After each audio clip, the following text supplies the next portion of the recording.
MLA పాడి కౌశిక్ రెడ్డిపై MLA యశస్విని రెడ్డి తీవ్రంగా మండిపడ్డారు. తండ్రి లాంటి కడియం శ్రీహరికి మర్యాద ఇవ్వకుండా మాట్లాడుతున్నారని ఆమె ఆరోపించారు.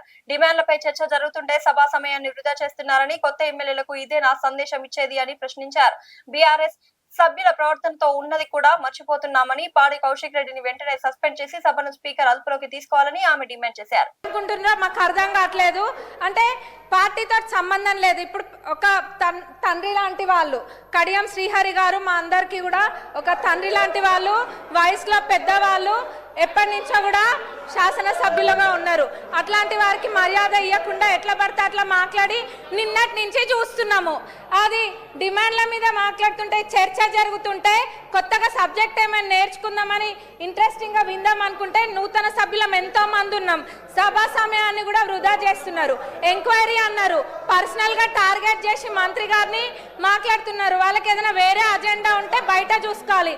మరి ఇప్పుడు సభలో మేము నేర్చుకోవాల్సింది రాజకీయ పార్టీల గురించి చేయాలా, లేకపోతే ప్రజలకు కావాల్సిన సమస్యల గురించి మాట్లాడాలా?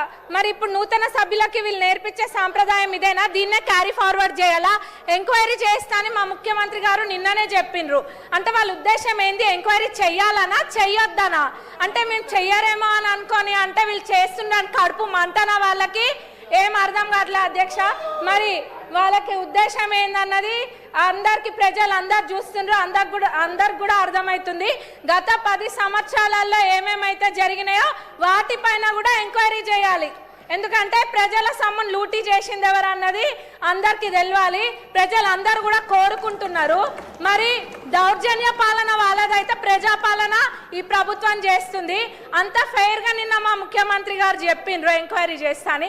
మరి ఎందుకు ఇట్లా సమయం వృధా చేస్తుండ్రు? అంటే ఎవరి గురించి చర్చలు జరగద్దా? వాళ్ళ పార్టీ గురించి ఒక్కదాని గురించి చర్చ జరగాల? వాళ్ళు గెలవలేదన్న ఫ్రస్ట్రేషన్లో వాళ్ళు ఉంటే ఇంకా వేరే ఎవరేం మాట్లాడద్దా? బీజేపీ వాళ్ళు మాట్లాడద్దా? ఎంఐఎం వాళ్ళు మాట్లాడద్దా? సిపిఐ వాళ్ళు మాట్లాడద్దా? మేము అసలు విని ఏమైనా మాట్లాడదాం అనుకుంటే కొద్ది గొప్ప ఇంత కొంత నేర్చుకుంటే ఆ ఉన్నదంతా కూడా ఎగరగొట్టేటట్టున్నారు వాళ్ళు. నూతన సభ్యులకైతే మొత్తం ఇది ఉంది. మరి వీళ్ళు ఇట్లా సభా సమయాన్ని వృధా చేయడం అస్సలు బాలేదు అధ్యక్ష. మరి ఎంక్వైరీ చేస్తాన్నాక ఇది చేయడము చిన్నపిల్లల ఆట లెక్క ఉంది. ఇదంతా కూడా ప్రజలు గమనిస్తున్నారు. ధన్యవాదాలు అధ్యక్ష. మీరు సభను ఆర్డర్లో పెట్టండి.